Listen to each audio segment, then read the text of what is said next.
नमस्कार, news 8 India में आपका स्वागत है। सत्ता से लेकर समाज तक, सांसद से लेकर सड़क तक, खेल से लेकर खेत तक, अपराध से लेकर अराजकता तक, खबरों को देखने के लिए देखते रहिए न्यूज 8 इंडिया।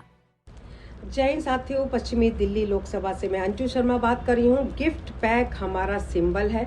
25 मई को गिफ्ट पैक का बटन दबाएं और अपने बच्चों का भविष्य और अपने सपनों को साकार करने का ये हमारा वादा है। भारतीय जवान किसान पार्टी की तरफ से ये जो गिफ्ट पैक का सिंबल है, इस पे आपने बटन दबाना है और भारी से भारी संख्या में आकर और भारी से भारी मतों से आपने अंजू शर्मा यानी कि मुझे विजय बनाना। बात करेंगे पश्चिमी दिल्ली से, जो मैं अंजू शर्मा आ रही हूँ। प्रॉपरली 20-25 साल से मैं एक सामाजिक सेविका रही हूँ। समाज के लिए बहुत अच्छे कार्य भी किए हैं।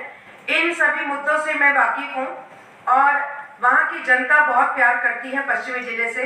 तो भारतीय जवान किसान पार्टी एक ऐसी पार्टी है जिसमें आप सभी को मालूम होगा कि लोकतांत्रिक देश में केवल और केवल एक ही प्रधानमंत्री ऐसे हुए जिन्होंने नारा दिया था, जय जवान जय किसान। मैं पश्चिमी जिला से लोकसभा प्रत्याशी भारतीय जवान किसान पार्टी की कैंडिडेट हूँ और महंगाई, बेरोजगारी, महिलाओं के लिए शिक्षा, स्वास्थ्य, इन सभी मुद्दों पर हम लोग अपना काम कर रहे हैं। और ये काम मेरे लिए नए नहीं है। 20-25 सालों से मैंने दिल्ली वासियों के लिए और अपने क्षेत्र वासियों के लिए बहुत काम किए हैं। टाइम टू टाइम हम लोग स्वास्थ्य के लिए भी कैंप लगाते हैं, शिक्षा के लिए भी हमने कैंप लगाया है। शिक्षा अभियान में हमारी जैसे काम वाली साइन करना नहीं जानती थी, तो उसके रिगार्डिंग भी हमने बेटी बचाओ बेटी पढ़ाओ योजना को भी हमने आगे बढ़ाया और काफ़ी सारी बेटियों की हमने शादियां कराई। तो ये काम हमारे लिए नए नहीं है। तो एज ए सेविका के रूप में, मैं प्रत्याशी के रूप में जहां भी जाती हूं तो मुझे जनता का प्रेम प्यार मिलता है। आपके सामने 3 पार्टियां, आम आदमी पार्टी की बात कर रहे हैं, बीजेपी की बात कर रहे हैं, कांग्रेस की बात कर रहे हैं, उसके सामने आप खड़ी हो रही हैं, कैसे उनको मात देते हैं? देखिए, मेरे सामने अगर कांग्रेस और आम पार्टी का अलायंस हो गया, एक कैंडिडेट वहाँ से आ रहे हैं और दूसरे जो भाजपा से कैंडिडेट आ रहे हैं। देखिए, दोनों ही सरकारें, मैं ये पूछना चाहती हूँ जनता से भी और सरकारों से भी, राज्य में केजरीवाल सरकार है जिन्होंने 10 साल काम किया, पर ये 20 साल दिल्ली को पीछे ले गए। प्रदूषण हो या किसी भी तरह की सफाई की योजना हो और कूड़े के पहाड़ हों, ढेर हों, वो जस के तस है और एमसीडी इनके हाथ में आ गई है। लंदन बनाने की केजरीवाल जी बात करते थे, आज बिल्कुल फेल हैं। इसके अलावा भाजपा सरकार, जिन्होंने, मैं खुद ही आपसे पूछना चाहती हूँ कि जो पश्चिमी जिले में भाजपा सरकार ने 10-15 साल राज किया है, उन्होंने रक्षा सुरक्षा के सिलसिले में महिलाओं का जो बलात्कार और जो रेप केस है, चोरी चकारी के, पश्चिमी जिले में ही थानों में ये केसेस बढ़े हैं। तो काम कहाँ किया है, ये प्रश्न मैं उनसे पूछती हूँ। जब आपने कोई काम ही नहीं किया, सिर्फ जुमलेबाजी की है, ड्रामेबाजी की है, जनता ने टैक्स भी दिया है, पर आपने काम बिल्कुल नहीं किया।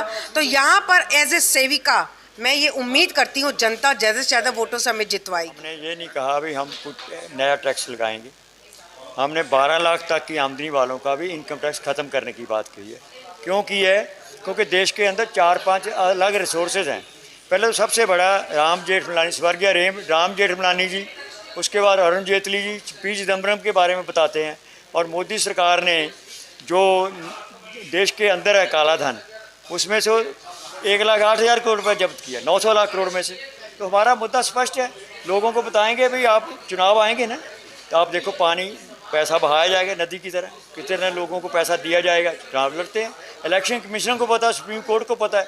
तो हम लोगों को यही बात बता रहे हैं कि काला धन भाई जब्त करो, आपके घर में 8,000 से लेकर 20,000 रुपये महीना आ सकते हैं। हमारे जो फर्स्ट कंडीशन, आप अपने प्रेस विज्ञप्ति में भी देखोगे, जो भी व्यक्ति बेशक वे आज़ाद लड़े, किसी पार्टी की तरफ से लड़े, उसको एक एफिडेविट और एग्रीमेंट करना पड़ेगा। अगर हमारी बहुमत में सरकार आने के बाद वो हम वादा वो नहीं पूरा करेगा एमपी, उसको उसकी संपत्तियां जब्त होंगी और उसको आजीवन कारावास। न्यूज 8 इंडिया में आपका स्वागत है। सत्ता से लेकर समाज तक, सांसद से लेकर सड़क तक, खेल से लेकर खेत तक, अपराध से लेकर अराजकता तक, खबरों को देखने के लिए देखते रहिए न्यूज 8 इंडिया।